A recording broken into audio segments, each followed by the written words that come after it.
introduce myself to you. My name is Cecily Cardew. Cecily Cardew?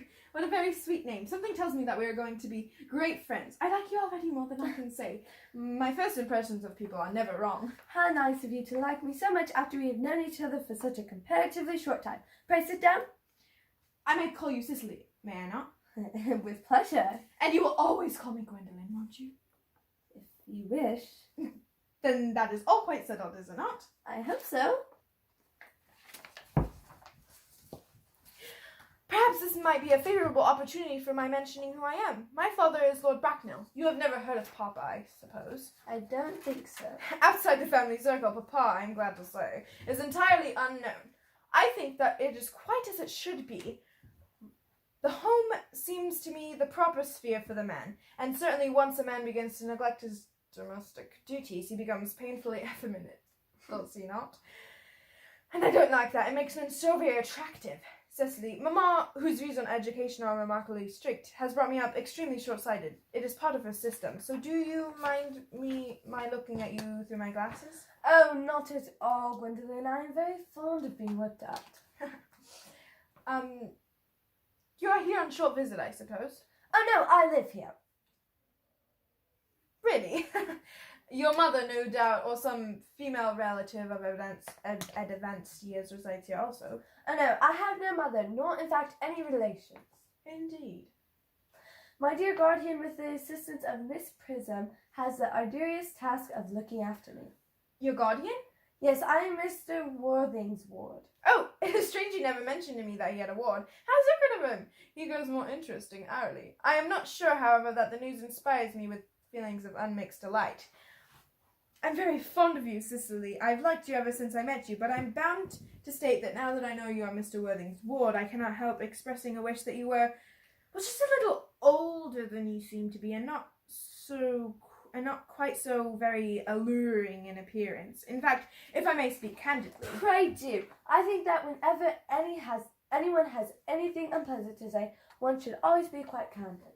Well, to speak with perfect candor, Cecily, I wish that you were fully 42 and more than usually plain for your age. Ernest has a strong, upright nature. He is the very soul of truth and honour. Disloyalty would be as impossible to him as deception, but every man, even men of the noblest possible moral characters, are susceptible to the influence of the physical charms of others. Modern, no less than ancient history, supplies us with many most painful examples of what I refer to.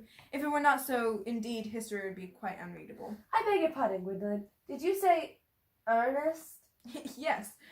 Oh, but it is not Mr. Ernest Worthing who is my guardian. It is his brother, his elder brother. Ernest never mentioned to me that he had a brother. I'm sorry to say, but they had not been on good terms for a long time. Oh, that accounts for it. And now that I think of it, I've never heard any man mention his brother. The subject seems distasteful to most men. Cecily, you have lifted a load from my mind. I was growing almost anxious. It would have been terrible if any cloud had come across a friendship like ours, would it not? Of course you're quite sure it is not Mr. Ernest Worthing who is your guardian? Quite sure. In fact, I'm going to be his. I beg your pardon?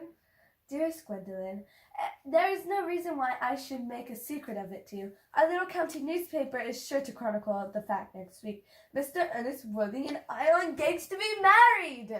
My dear Cecily, I think there must be some slight error.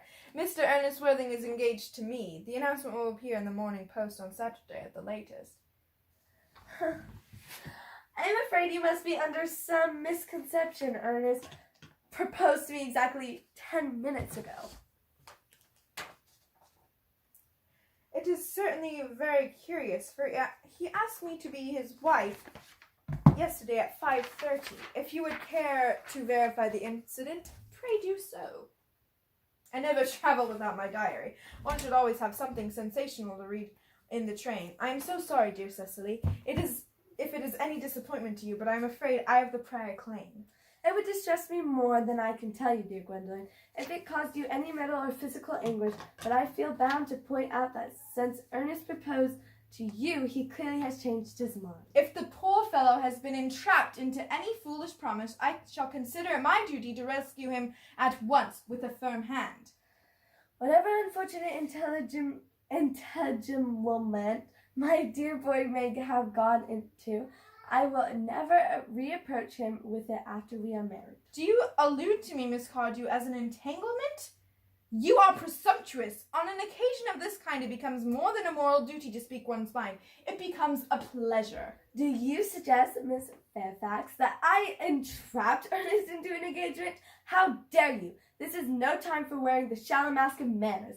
When I speak when I see a spade, I call it a spade. I am glad to say that I have never seen a spade. It is obvious that our social spheres have been widely different. It seems to me, Miss Fairfax, that I am trespassing on your valuable time. No doubt that you have many other calls of a similar character to make in the neighborhood. From the moment I saw you, I distrusted you. I felt that you are false and deceitful. I am never deceived in such matters. My first impressions of people are invariably right.